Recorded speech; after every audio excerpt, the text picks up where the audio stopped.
بسم اللہ الرحمن الرحیم۔ نہ جانے کون سی منزل ہے واصف جہاں نہلا کے بلوایا گیا ہوں۔ جو شخص اپنی تنہائی سے عدل نہیں کرتا وہ زندگی میں کیا عدل کرے گا۔ نیند آ جائے تو خوشی بھی ختم ہو جاتی ہے اور غم بھی ختم ہو جاتا ہے۔ انسان نے محسوس کرنا اس لیے چھوڑ دیا کیونکہ اسے ان چیزوں سے محبت ہو گئی جن میں احساس نہیں ہے۔ پریشانی سے بچنے کا ایک طریقہ یہ ہے کہ آپ اپنے آپ کو، اپنی آرزوؤں کو اس اللہ کے حوالے کر دیں جس کے حوالے آپ نے بھی ہو ہی جانا ہے۔ جب راز دریافت کرنا ہو تو خاموشی ضروری ہے۔ محبت کے ساتھ سجدہ کرنا۔ ایک آدمی سجدہ کر رہا ہے اور ایک دوسرا آدمی بھی سجدہ کر رہا ہے۔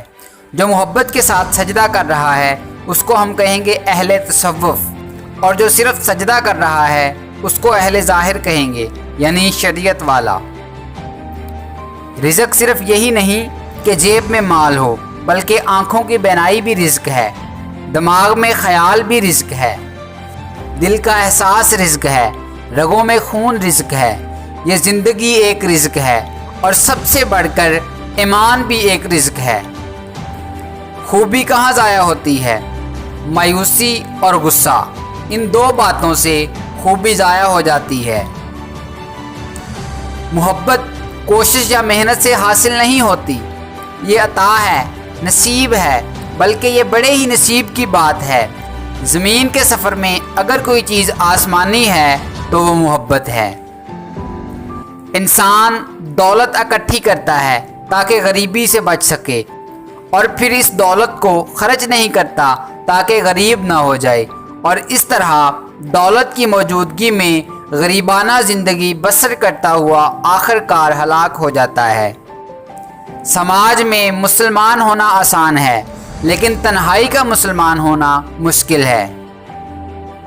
جس خطرے کا وقت سے پہلے احساس ہو جائے سمجھو کہ وہ ٹل سکتا ہے، اس کے روکنے کے لیے دعا کا ہتھیار ہے۔